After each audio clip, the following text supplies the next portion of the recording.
الرحيم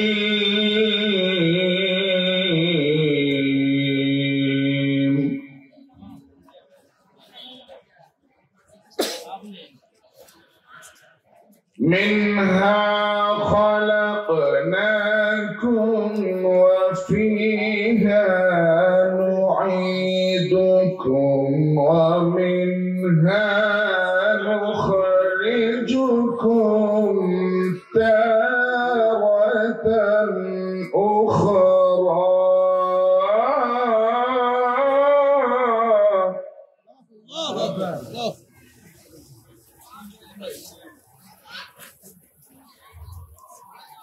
منها خلقناكم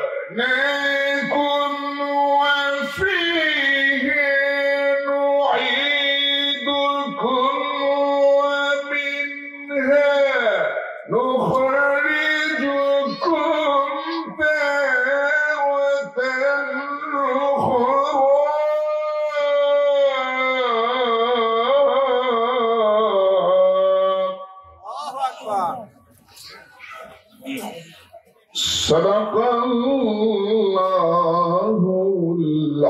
জান্নাতে যাওয়ার আগে অনেকগুলো স্টেশন আমার পাড়ি দিতে হবে। স্টেশনগুলো যদি আমরা সুন্দর করে পাড়ি দিয়ে পারি, সোজা আমাদের ঠিকানা হবে জান্নাতুল ফেরদৌস। জোরে বলেন সুবহানাল্লাহ। সম্মানিত ভাই আমার,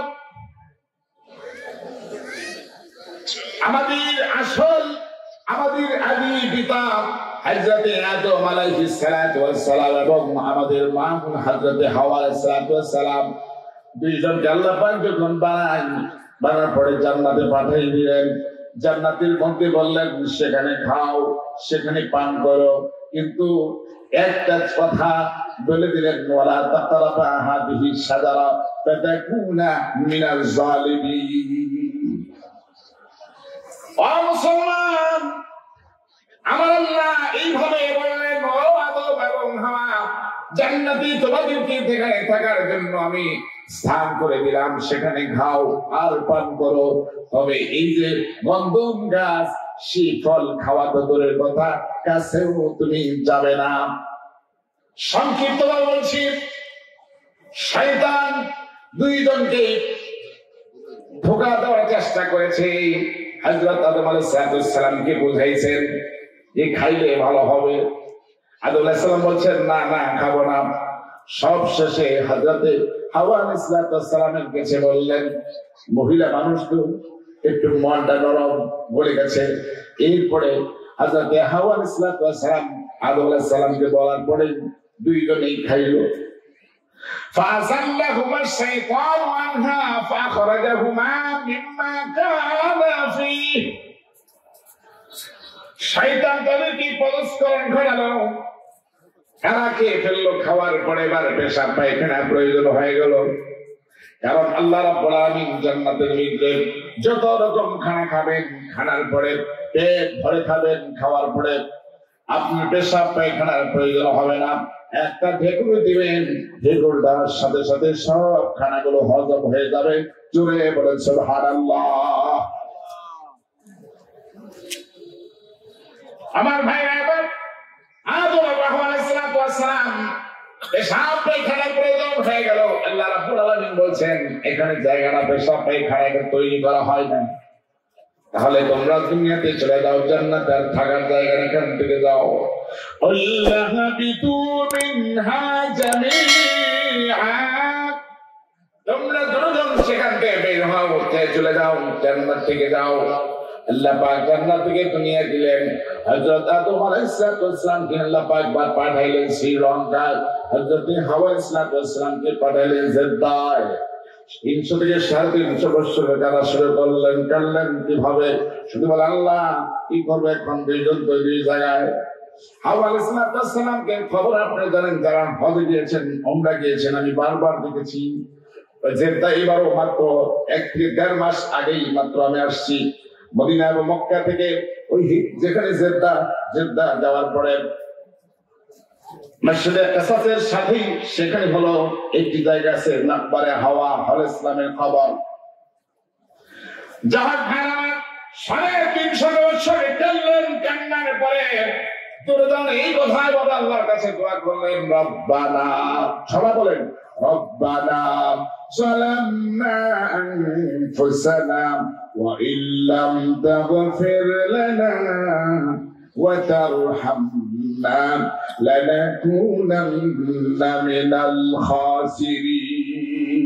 আল্লাহ, আমরা তো নিজের জুলুম, নফসের উপর আমরা জুলুম করেছি, আল্লাহ তো মাফ করে দাও না, মাফ না করলে ক্ষতিগ্রস্ত হয়ে যাবে।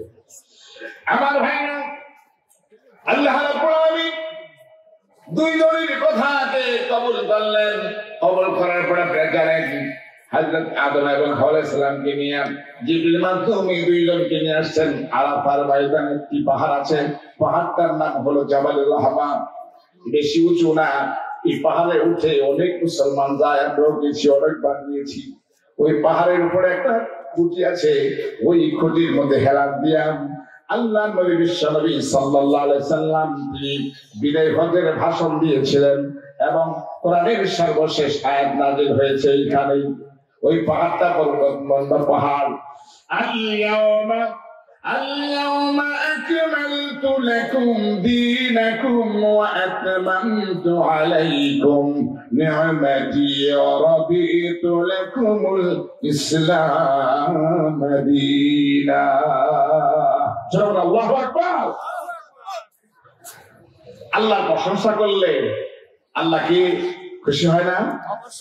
যত বেশি বলবে তত খুশি হবে। যেটা বলে ঠিক কিনা? এই মুসলমান ভাইরা আমার, যার আওয়াজ যত বেশি হবে তার সম্মান আল্লাহর কাছে তত বেড়ে যাবে। সুবহানাল্লাহ বলবে না তো? কিয়ামতের মাঠে এক শ্রেণীর মানুষের গর্দান একটু উঁচু থাকবে, বগের মতো দেখা যাবে না, সুন্দর দেখা যাবে। জিজ্ঞাসা করবে এদের এত সম্মান কেন, ওদের এই গর্দান উঁচু কেন? বলছে এরা দুনিয়াতে মুয়াজ্জিনি কাজ করছে, আল্লাহু আকবার শব্দটা একটু জোরে জোরে দিয়ে মানুষকে নামাজে আহ্বান করেছে, এই জন্য মুয়াজ্জিনের সম্মান আল্লাহ একটু বাড়াই দিছে। জোরে বলে সুবহানাল্লাহ। ইমামের চেয়ে বড় সম্মান তার বাড়ে গেছে। ইমাম সাহেব যখন নামাজ পড়ায় তখন বলছে আল্লাহু আকবার, সর্বোচ্চ 4 কাতার 5 কাতার এতটুকু মানুষ শুনে, ঠিক না? কিন্তু মুয়াজ্জিন আযান দেয়, সে আযানটা যখন দেয়, আযান দিলে এই আওয়াজটা এটা কি 2 কাতার 5 কাতার হয় না কয়েক কিলো দূরে চলে যায়? যেটা বলেন ঠিক না? আচ্ছা, উনি আযান দেয় কত সুন্দর করে, দেয় না? হ্যাঁ, আমাদের বাইতুল মুকাররম মসজিদে কিছু আযান দিত কত সুন্দর করে। আমরা তো পারি না, একটু দিলে ধরে বললেন একটু কি দিব আযানটা সুন্দর করে? আপনি শুনতে চান? যারা বলেন আযান দিতে সুন্দর করে আল্লাহর মুয়াজ্জিন দিতে আল্লাহু আকবার, আল্লাহু আকবার, আল্লাহু আকবার, আল্লাহু আকবার।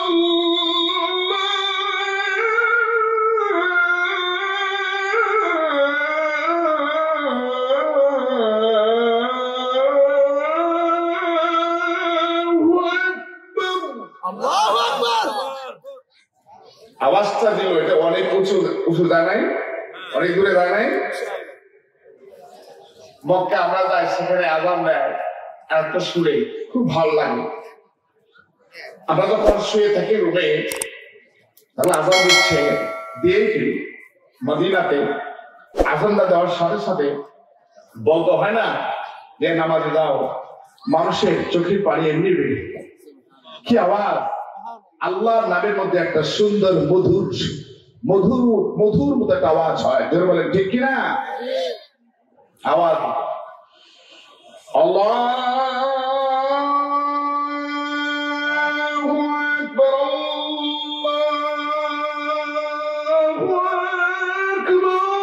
আল্লাহু আকবার,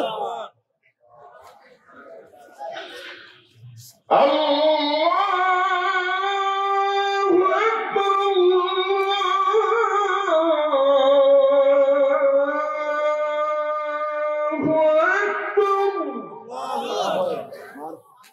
পুরা মসজিদ সম্পূর্ণ ভরে যেত। এই আযান এত সুন্দর মদিনাতে আজান হয়, পুরা মসজিদের ভিতর বাহির যেখানে যা আছে সব ভরে যায়। যারা বলে সুবহানাল্লাহ। তাহলে আমি আপনাদের কাছে শুনতে চাই, দেখি কার আওয়াজ বেশি হয়। এটা আমি দেখবো, দেখবো, কিন্তু এখানে ভিডিও আছে, এখানে রেকর্ড করা হচ্ছে আল্লাহর পক্ষ থেকে ফেরেশতা। দেখি তো কার আওয়াজ বেশি হয়। যার আওয়াজ কম হবে তার সম্মান কমে যাবে, যার বেশি হবে সেই সম্মান বেড়ে যাবে। সম্মান কি বাড়াইতে চান? তাহলে আমি একটি কথা অনুরোধ করছি, আবারও শুনেন নাই, লাভ হবে। আলেমদের কথা শুনলে লাভ হচ্ছে। ও যারা পিছনে আছেন তাদেরকে আমি অনুরোধ করবো, হাজুর আপনি একটু আমার সামনে আসেন, তাহলে ওয়াজটা একটু এলোমেলো লাগছে, আমার ভালো লাগছে, একটু জায়গায় সামনে আসেন, সামনে সামনে আর সব পিছিয়ে। আপনি কি কারো সহজ কম শোনেন নাই? দয়া করে আসেন। হ্যাঁ, মাশাআল্লাহ বলেন লিল্লাহি তাকবীর। আচ্ছা, এখানে কিছু ইয়ং আছে, কিছু বুড়া আছে, অবিবাহিত এবং বিবাহিত আছে না? আচ্ছা, যারা বিবাহিত, যারা বয়স্ক তারা বলবেন আওয়াজটা, অবিবাহিত ছোট যারা ইয়ং তারা বলবেন না। দেখি কার আওয়াজ কেমন হয়। বলে লিল্লাহি তাকবীর। এটা বিয়েরা, মাশাআল্লাহ। আবার লিল্লাহি তাকবীর। এবার বলে বিয়ে করে না তারা, দেখি অবিবাহিত, লিল্লাহি তাকবীর। বাংলাদেশের ছেলেরা আজকে তাদের আওয়াজ কমে যাচ্ছে, তার কারণ হচ্ছে একটাই, তারা ভালো করে ঘুমায় না। ঘুমাইব তুমি এরা 3টা পর্যন্ত মোবাইল দেখতে দেখতে জীবন শেষ। ঠিক কি? এবার বিবাহিত অবিবাহিত সব মিলা আল্লাহকে একবার সুন্দর করে আমরা আওয়াজটা শুনে দিই, বলো লিল্লাহি তাকবীর। এবার সুন্দর হয়েছে, আলহামদুলিল্লাহ। সমান ধারাবান শুনুন, আমার মূল ওয়াজে চলে যাচ্ছি। ওই জায়গার ভিতরে কোরআন নাযিল হলো, ঠিক আছে, সবকিছুই আছে। আর সর্বশেষ হুজুর সাল্লাল্লাহু আলাইহি ওয়াসাল্লাম বলছিলেন, তারাকতু ফীকুম আমরাইন লান তাদিল্লু মা তামাসসাকতুম বিহিমা কিতাবুল্লাহি ওয়া সুন্নাত রাসূলি। দুটি জিনিস, একটা হলো কোরআন কারীম, আর একটা হলো সুন্নাত রাসূল করিম সাল্লাল্লাহু আলাইহি ওয়াসাল্লামের আদর্শ, তার নিয়ম, তার নীতি রেখে গিয়েছেন। এরপর যে আঁকড়ে থাকতে পারে কখনোই সে পথভ্রষ্ট হবে না, আল্লাহ তাকে জান্নাতের রাস্তা দান করবেনই। জোরে বলে সুবহানাল্লাহ। যাও, আমরা বলছিলাম আমাদের আদি মাতা এবং আমাদের পিতা তাদের ছেলেরা জান্নাত। এখন আমরা আসছি, এখন কিভাবে আসলাম, আবার কোথায় যাব? আমাদের শেষ ঠিকানা হবে জান্নাত। আমাদের ঠিকানা কোথায়? এবার এক সময় ছিলাম না, আমাদের অস্তিত্ব ছিল না, আর এখন আসি, আবার এক সময় থাকবো না।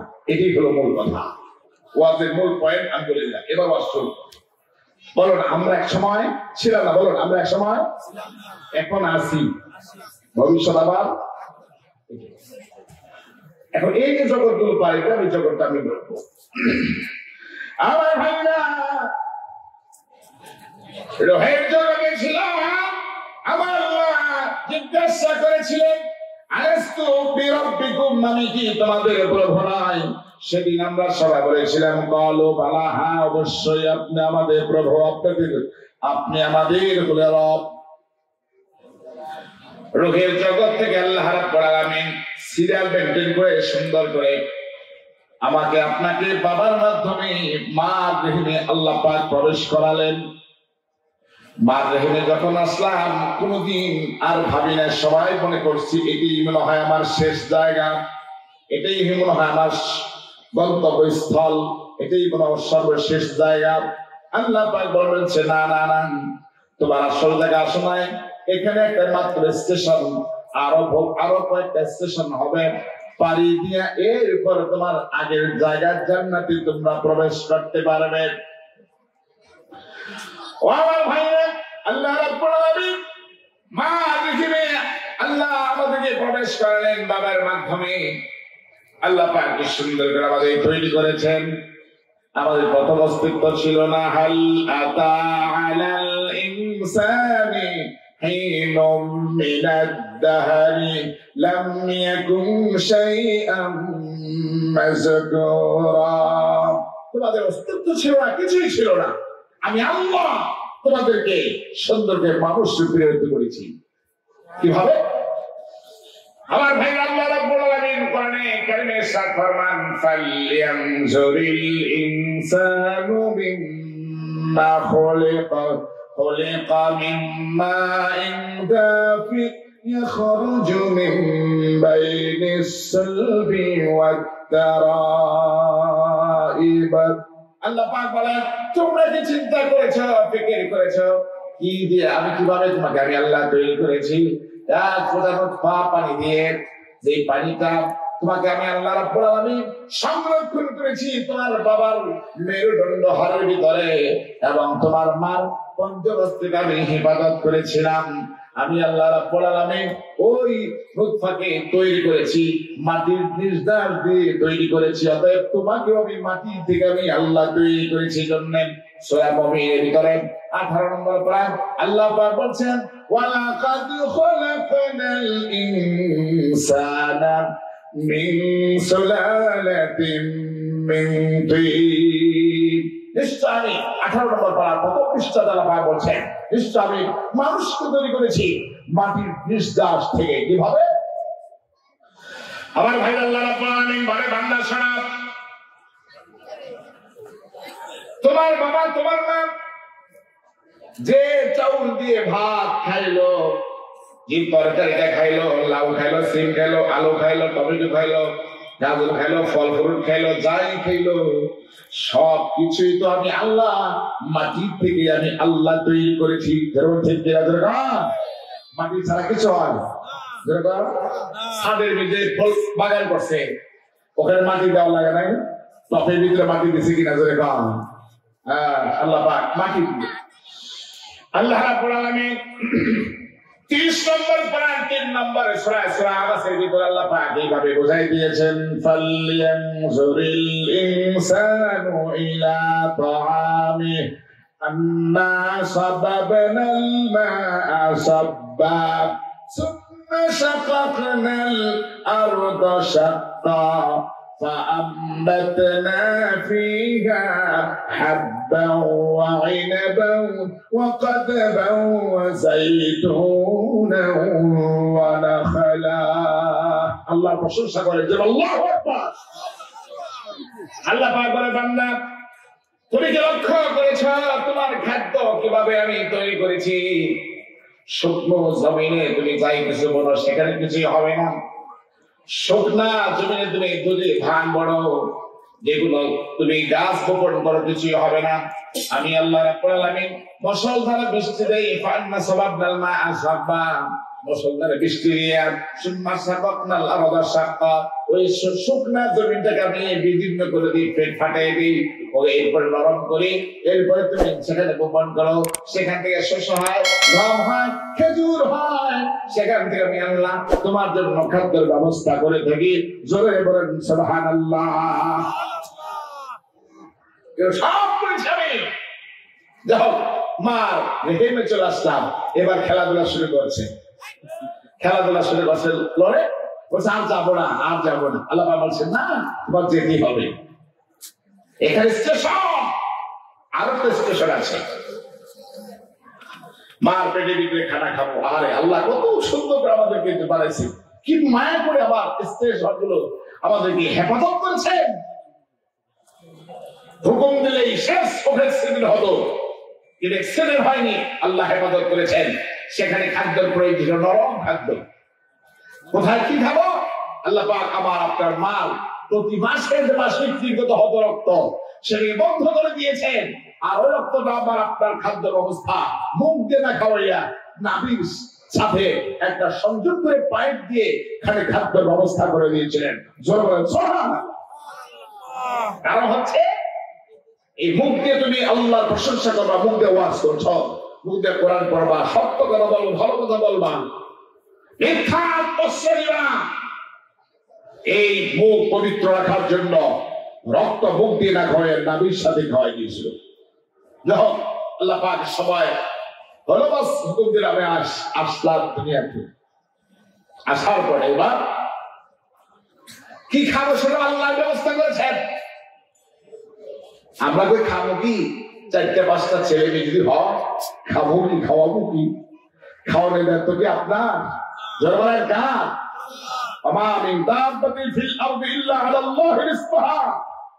এমন কোন প্রাণী নাই যার খাদ্য ব্যবস্থা আল্লাহ করেননি। রান্না করেছেন, আমার আপনার ক্ষমতা নাই, কখনো নয়, সব কিছু করেছেন। তাহলে আল্লাহ কি খাবো কি? মার বুকের ভিতরে আপনি আল্লাহ পাক আগে থেকে খানা রিজার্ভ করে রেখেছেন। গরম নয়, ঠান্ডা নয়। ঠান্ডা বেশি দিলে ডিমুনি হবে, গরম বেশি হলে জিহ্বাটা পড়ে যাবে। নাতিশীতোষ্ণ করে দিয়েছেন আল্লাহ পাক, কুদরতি ভাবে আগুন দিয়ে জাল দিয়ে আমার আপনার জন্য সুন্দর ব্যবস্থা করেছেন। সে আল্লাহর জন্য প্রশংসা করছে। আল্লাহু আকবার। কাইফা তাকফুরু বিল্লাহি ওয়া কুনতুম মুআতান ফাহিয়াকুম সুম্মা ইউমীতুকুম সুম্মা ইউহয়িকুম সুম্মা ইলাইহি তুরজাউন। কিভাবে নাফরমানি করো বান্দা? তোমার মৃত্যু ছেড়ে আমি জীবন দিলাম, আবার তোমাকে মৃত্যু দিব, আবার তোমাকে মৃত্যু হবে, আবার ফেরা শুরু। তাহলে আসলাম মা পেটে থেকে, আল্লাহ পাক বলেন না, এখানে স্টেশন, এখানে থাকার জায়গা নাই, তুমি যাও। এবার দুনিয়াতে আসলাম। পৃথিবীতে আসার পরে কয় কি আর মনে যাওয়া লাগবে না। 20 বছর 30 বছর হয়েছে, খাওয়া দাওয়া করতে যাও যাও করো, এমন ভাবে হয় মনে আর যাওয়া লাগবে না। আমার ভাই আল্লাহ রাব্বুল আলামিন বলছেন না না না, রূহুর জগৎ থেকে তোমার মার আলমে বাতন অর্থাৎ তোমার মার পেটে ছিল, সেখানেও থাকতে পারো না। আর স্টেশন হলো দুনিয়া, আলামে দুনিয়াটা আলাম। এই দুনিয়া তোমার থাকার জায়গা নয়। এই জায়গার ভিতরে অল্প সময়ের জন্য আমি আল্লাহ তোমাকে পাঠিয়েছি। কেন পাঠিয়েছি শোনো। আল্লাযী খালাকাল মাউতা ওয়াল হায়াতা লিয়াবলুয়াকুম আইয়ুকুম আহসানু আমালান। 29 নম্বর পয়েন্ট, প্রথম পৃষ্ঠাতে সূরাতুল মুলকের ভিতরে আবার আল্লাহ বলেন, আমি আল্লাহ তোমার মৃত্যু দিয়েছি এবং জীবন দিয়েছি। আমি আল্লাহ তোমাকে পরীক্ষা করব কি উত্তম কাজ করে। সুবহানাল্লাহ বলবেন না তো? আল্লাহ পাক আমাকে বাড়াইছে পরীক্ষার জন্য। পরীক্ষা, এবার পরীক্ষা যদি হয়, সাধারণত পরীক্ষা আমাদের একটা কেন্দ্র হয়। এই কেন্দ্রটা কোথায়? আল্লাহ পাক বলছেন কেন্দ্রটা হলো আর একটা জগৎ আছে, সেই জগতের নাম হলো আলমে বারজাখ, কবরের জগৎ। ওখানে সেন্টার, সেখানে যে তোমার পরীক্ষা দিতে হবে। এবার আমার ভাইরা লক্ষ্য করে শুনো, আমার দিকে তাকান। যে কোনো পরীক্ষা হয়, পরীক্ষার কোশ্চেন গুলো আগে দেওয়া হয় না, বরং আগে আমাদেরকে দেওয়া হয় না, বরং ওই সেন্টারে যাওয়ার পর আমাদের পরীক্ষা দেওয়ার কাগজ দেয় যে এই প্রশ্ন, ঠিক না? কিন্তু আল্লাহ রাব্বুল আলামিন পরম করুণাময় আল্লাহ আমাদেরকে 3টা প্রশ্ন করবেন। ওই প্রশ্নের উত্তর দিতে হবে।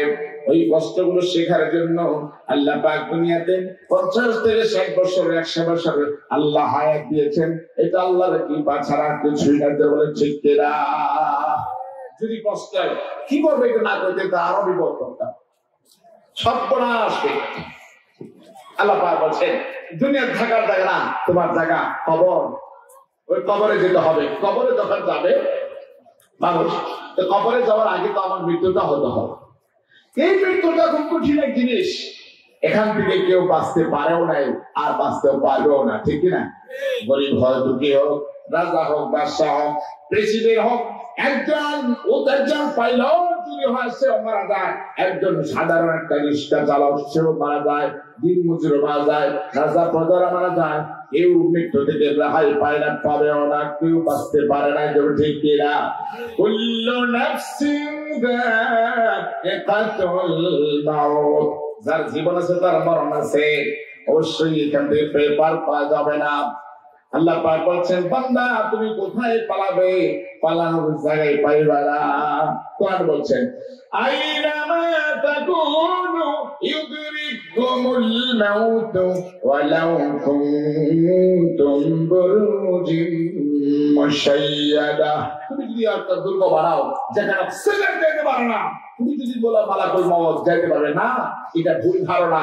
বুখারাত যদি বাস করো সেখানে মালাকুল মউত ঢুকে তোমার যথাসময়ে তোমার জীবনটা নিয়ে যাবে। ঠিক কিনা জোরে বলেন? কেউ রাখতে পারছে? সূরা জুমার বলছে কোরআন, আমি কোরআন ছাড়া কথা বলি না। সূরা জুমার 10 নম্বর আয়াত বলছে قل إن الموت الذي تفرون منه فإنه ملاقيكم ثم تردون إلى عالم الغيب والشهادة فينبئكم بما كنتم تعملون।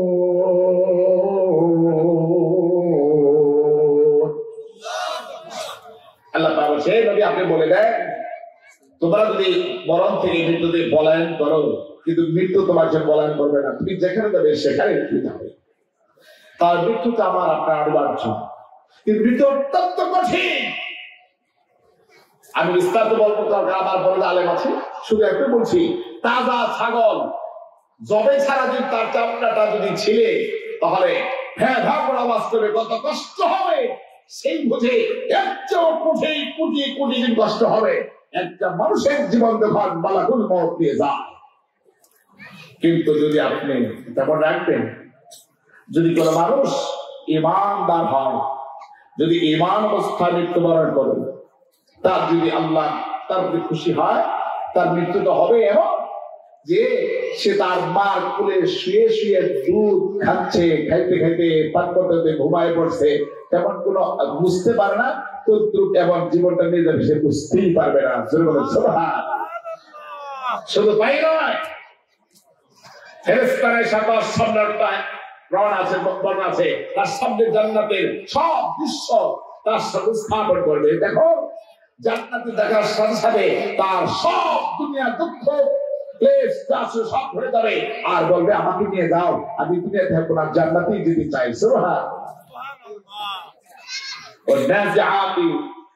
والنازعات غرقا والناشطات نشطا والسابحات سبحا فالسابقات سبقا। এই আয়াতের তর্জমা ব্যাখ্যা আমার সবাই এতটুকু দিয়ে যাচ্ছি। 30 নম্বর পারা 2 নম্বর সূরা আল্লাহ পাক সূরা আন-নাজআত, আল্লাহ পাক বলেন মৃত্যুটা খুব সহজ হবে মুমিনের, কিন্তু মনে রাখবে যদি তোমার বেঈমান হও, তুমি যদি ঈমান হারা হও, তোমার মৃত্যুটা হবে এমন কঠিন যে রূহটা এইভাবে দৌড়াদৌড়ি করবে, মাথা থেকে পা, পা থেকে হাত এইভাবে দৌড়াদৌড়ি করবে, এমন ভাবে সমাজে থাবা দিবে, একটা থাবা দিয়ে তোমার জীবনটা পেয়ে যাবে। গারকা, এই গারকার একটাও আপনি এখানে ওয়ান্নাজিআতি গারকা আল্লাহ পাক বলছেন। গারকার শব্দের অর্থ আমি একটা সুন্দর অর্থটা বুঝাই দিয়ে আমার ওয়াজের শেষে যাচ্ছি। গারকা শব্দটা ডুব দেওয়া। আমাদের এলাকায়, এখানে তো আমাদের এলাকার লোক খুব কমই দেখা যায়, বেশিরভাগ তো এখানে ভাড়া থাকেন, আপনারা বিভিন্ন বাড়ি করছেন, মেহমান, আমি চিনিও না অনেকে। বর্ষা মাসে যখন আমাদের পানি হয়, পানির মধ্যে হলো শাপলা হয়, শাপলা, শাপলা ভিতরে উপরে একটা ফুল হয়, ফুলের থেকে একটা ফল হয়, ফুলটা বড় হয়ে থাকে, ফল হয়, ওইটি ফলের নাম কি জানেননি? আমাদের দেশে ড্যাপ, আপনাদের দেশে কি হয়? এক দেশের গালি আর দেশের গুলি, ঠিক কিনা জোরে খাওয়া। সিলেটে কি কয় বুঝি না, আমার ভাষায় বুঝি না। এই যে পশ্চিমের রৌমারে গেছি, ওখানেও কিছু ভাষা বুঝি, সে বুঝি না, আল্লাহ জানে। তাহলে এক এক সময় ভাষা, ঠিক না? হ্যাঁ, ওয়াজ মাহফিল করি, কত সুন্দর ওয়াজ মাহফিল করার পরে সিলেটের মানুষ ভালো মানুষ, কিন্তু আসলে ভাষা বুঝি না, হয়তো অনেক কষ্ট হচ্ছে, হারে ফিদা খরচের কত ওয়াজ করলে আপনি ওয়াজ ভালো পাবেছেন, কারণ খান ফিদা রাখবেন না, ফিদা খাইবেন, খান আপনাদের সব রেডি হয়ে গেছে, কি খাইবেন আপনি? কি শুকনা গু খাইবেন নাকি ভিজা গু খাইবেন? ঢাকা থেকে বলছে সব করছে 3 ঘন্টা ওয়াজ করে 5 ঘন্টায় বলে যে গু খাই বেরিয়েছি। দিশা না ভাই, রাত বাজে 3:30 খাইবেন নি, ওয়াজ করতে না, রোজা রাখছি, খাব না, রাত 3 নামসে রোজা রাখি। যে দাওয়াত দিছে উনি বসে হুজুর খিলাফে গিয়েছে রাগ করেন কে লেগে রাগ করছে রাগ করুন কি ব্যাপারটা বলছে আমাদের ওই যে শুকনা গুণা ভিজা গুলি আমি কি বুঝলাম উনি হুজুর মনে কষ্ট নেন না রপ্তানি এলাকায় তো আমি চাকরি করি ও তো চাকরি করে না আপনাদের দেশে যে রপ্তানি এলাকা সুগন্ধি কান্না এগুলা যে তরকারি খান না ঝোল যে ঝোল এটাকে আমাদের দেশে বলা ভিজা গুল আর যে ভাজি খান শুকনা এটাকে বলা হয় শুকনা গুল বোঝার পরে বলছে যে যে যত গুল সব খেয়ে নেয় ভাষাও বোঝার প্রয়োজন আছে ঠিক কিনা তাহলে ওই সাপটার উপরে ফুলটা ফুটে যে ফল হয় সেটার নাম ছিল কি বললেন দেব মাশাআল্লাহ আমি কিন্তু এখন ভালো শুনি করিনি কারণ কি আমার অভ্যাস হলো শ্রোতা দেখি আমার সাথে বন্ধুত্ব হইল যদি শ্রোতা আমার মহব্বতের দুস্থ হয় আপনারাও দুস্থ দুইজন মিলে যদি কথা বলতে কথা বলতে মজা আছে আর এই দুইজন যদি খুশি হয় আল্লাহ পাক বলছেন বক্তা শ্রোতা 100% তাদের নাম আল্লাহ জান্নাতের মধ্যে সঙ্গে সঙ্গে লিখে দিবেন যারা বলেন সুবহানাল্লাহ আপনাদেরকে আমার দেখে ভালো লাগছে আমাকে দেখে ভালো লাগছে না ওয়াজ ভালো লাগছে তো এর কথা শুনে উত্তর দিয়ে আর আমি আবার অভ্যাস হলো চাইছে ওয়াজ করি ওই জায়গায় একটা ওয়াজ গেছিলাম নাম গোপে এলাকায় গিয়ে দেখি 3 জন প্লাবান আর 2 জন মুরব্বী কাজটা বুঝতে করে দেবে যে ওয়াজ লোক এক হুজুরে ওয়াজ করছে আমি দেখ চোখ ওয়াজ করে না চোখ যুগে ওয়াজ করে আর জায়গায় ওয়াজ করছে কিছু লাগে সব গেছে না একটা লোক কাঁপতাছে না কিন্তু কিন্তু ভালো আমার ওয়াজ শুনছো আল্লাহ তোমার খায়ের দিতে হুজুর এত দোয়া করেন কেন আমি কি করলাম তুমি তো শুনছো আসা তো সব গেল তো আমার তো চাইতাম আমি আপু ওয়াজের লেগে যাবো এই দেখো আমি তো মাইকা লাগ তাই থেকে বুঝে যাবো এগুলো ওয়াজ করি বুঝছেন যখন তার সাপলাটের ড্যাপ হয় কিন্তু নিচে মাটির নিচে ওর নিচের ভিতরে একটা ফল হয় কালো ওই নামটা কি মাশাআল্লাহ এটার নাম ছালু আচ্ছা উপরের থেকে নৌকা নিয়ে টান দিছে ড্যাপ পাওয়া যায় সহজে টান দিলে কি সহজে এই শালো উঠে যায় শালো উঠে না শালো উঠাইতে হলে ডুব দিতে হবে পানিতে ডুব দিয়ে ঘোরায় দিলে চুমে টান দিয়ে তারপরে শালো উঠাইতে হবে যারা বলে ঠিক নিয়ে আসলে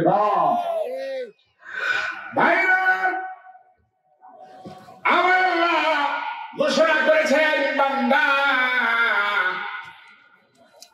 তুমি তোমার যদি বৎকার হয়ে যাও তোমার জীবনটা যখন মালাকুল মাউত যখন যাবে নেওয়ার জন্য যাবে ইচ্ছাকে তোমাকে তো আসবে না কারণ জীবন বলা কেমন করছো গুনাহ করছো শিরক করছো রুহুটা যাবে না কারণ ইঞ্জিনের ভিতরে যেতে হবে কিন্তু আল্লাহ রাব্বুল আলামিন বলছেন বান্দা যখন ডুব দিয়ে যখন শালু উঠাইতে হয় সজরে টান্দা উঠতে বাধ্য হয়ে যায় শালুটা থাকতে পারে না আজরাইল যখন তোমাকে ধরবে ধরার সাথে সাথে এমন ভাবে টান দেবে শালুকের মতো টান দিয়ে তোমার ওই খাঁচা থেকে লোহটা নিয়ে যাবে যেরকম ঠিক কিনা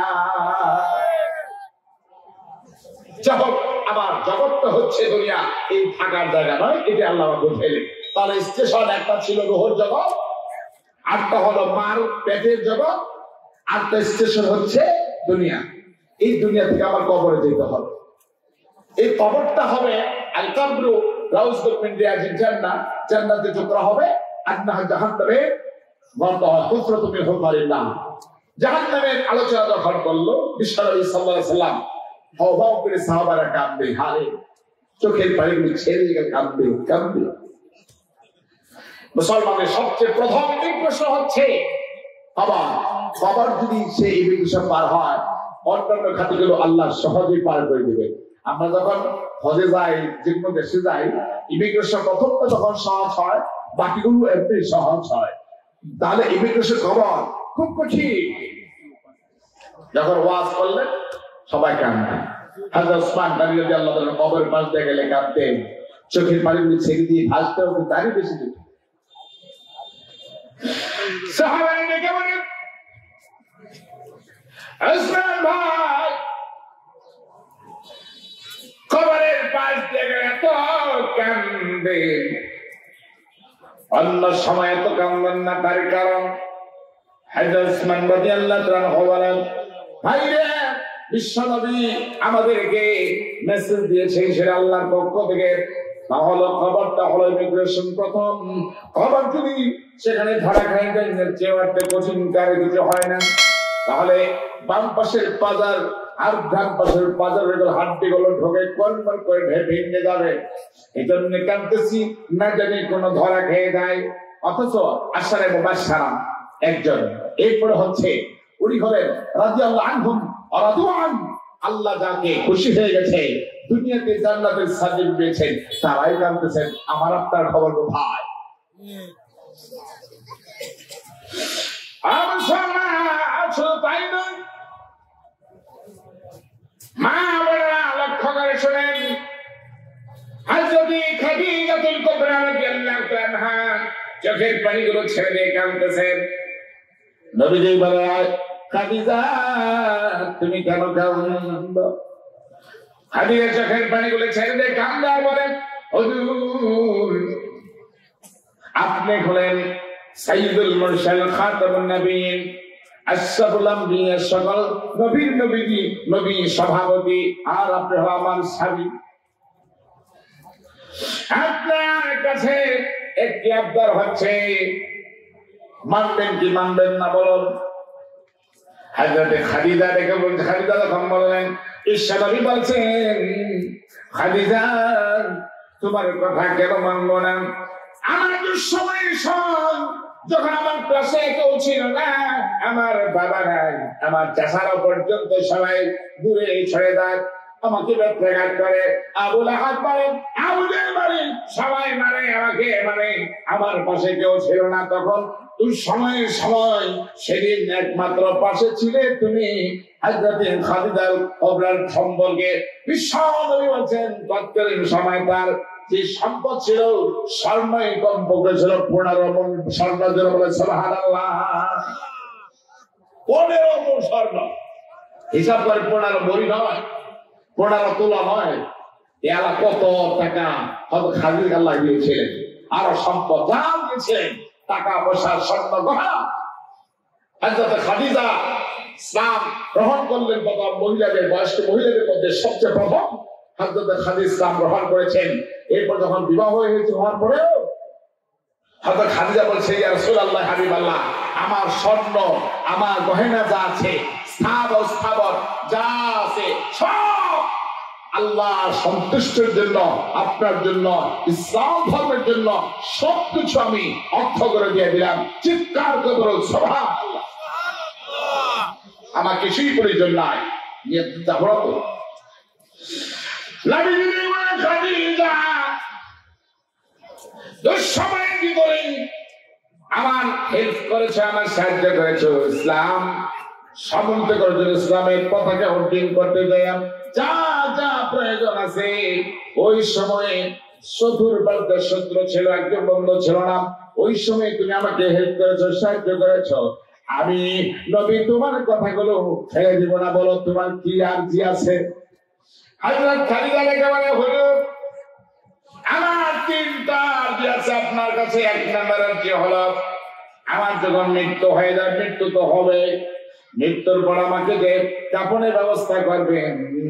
আপনি তো সাধারণ বাজার থেকে সাদা কাপড় দিয়ে 5টা কাপড় দেবেন, পুরুষকে দেওয়া হয় 3টা, মহিলাদেরকে দেওয়া হয় 5টা। 3টা ছাড়া 2টা হলো উন্নাবাদ, 8টা হলো তার সিনাবাদ। এই 5টা কাপড় দিয়ে আমাকে আবৃত করবেন।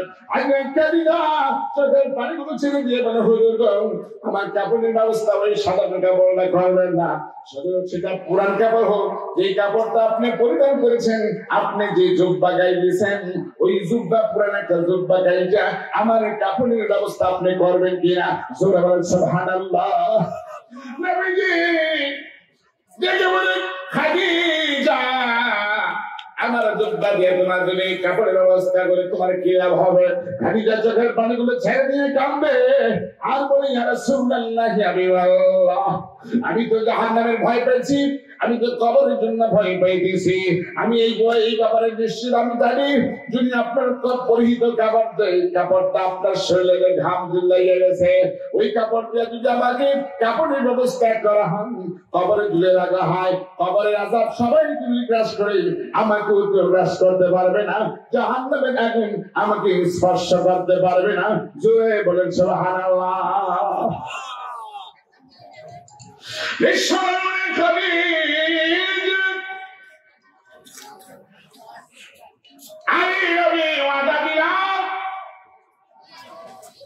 তোমার এই কথা আমি মানলাম, তোমার মৃত্যুর পরে কাপড়ের ব্যবস্থা করা হবে। সাধারণ কাপড় নাই, কোন নতুন কোন কাপড় প্রয়োজন নাই। আমি যে কাপড় পরছি ওই একটা জুব্বা কেটে তোমার কাপড়ের ব্যবস্থা আমি নবী করে দিব। সুবহানাল্লাহ বলে না গো। আর কোনো আছে? বলে ইয়া রাসূলুল্লাহ, 2 নম্বর আমার চাহিদা হচ্ছে কবরের মাটি যখন আমার উপরে দিবে, ওই কবরের এই পাশ ও পাশ দুই পাশে আপনি আপনার খুব পবিত্র আপনার পা মোবারক দিয়ে একটু হাঁটাহাঁটি করে পাড়া দিবেন। নবীজি রেখে বলে, খাদিজা তোমার কবরের শীতের মাটির মধ্যে আমি যদি পাড়া দিই তাহলে লাভ কি হবে? হযরত খাদিজা রেখে বলে, ইয়া রাসূলুল্লাহ, ইয়া হাবিবাল্লাহ, আপনার পা মোবারক জান্নাতি পা, এই পাও মোবারক যখন আমার কবরে যখন আপনি একটু হাঁটাহাঁটি করবেন, খোদার কসম করে বলছি এই আত্মবিশ্বাস আমার রয়েছে, আমার কবরটা কোনদিন ভাঙবে না, আর ভেঙে গেলেও আমার উপরে চাপা খাইবে না, আমার বাম পাশের পাথরের হাড় ডান পাশের ভিতরে কোনদিন ঢুকবে না। আপনার পা মোবারকের বরকতে আমার আল্লাহ কবরটাকে হেফাজত করবেন। সুবহানাল্লাহ। ঈশ্বর বলছেন, খাদিজা তোমার কোনো আরো কিছু আছে চাহিদা?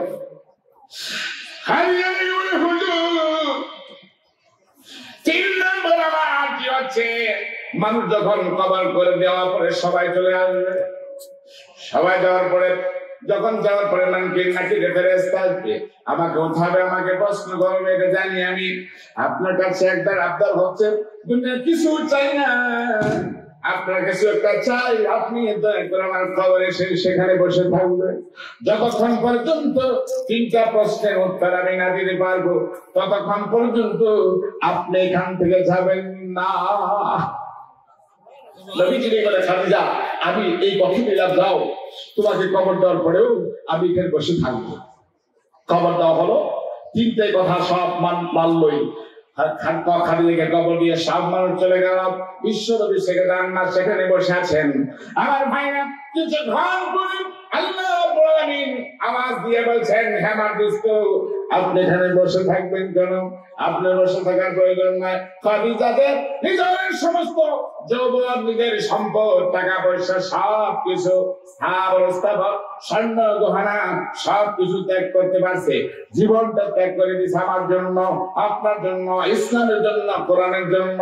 অতএব তার প্রশ্নের উত্তর আপনার প্রয়োজন নাই। আমি খাদিজার প্রশ্নের উত্তর আমি আল্লাহ নিজেই তার পক্ষ থেকে আমি দিয়ে দেব। সুবহানাল্লাহ। পৃথিবীতে একজন মহিলাকে আল্লাহ পাক সালাম জানিয়েছেন, তাই সেই মহিলাটা হচ্ছে হযরত খাদিজাতুল কুবরা রাদিয়াল্লাহু তাআলা আনহা। জোরে বলেন সুবহানাল্লাহ। তার ঘরে সন্তানগুলো সেগুলো জান্নাতি সন্তান। জোরে ঠিক কি না?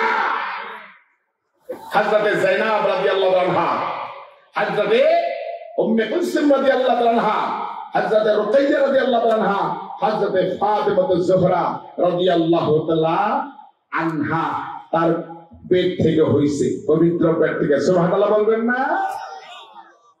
হ্যাঁ।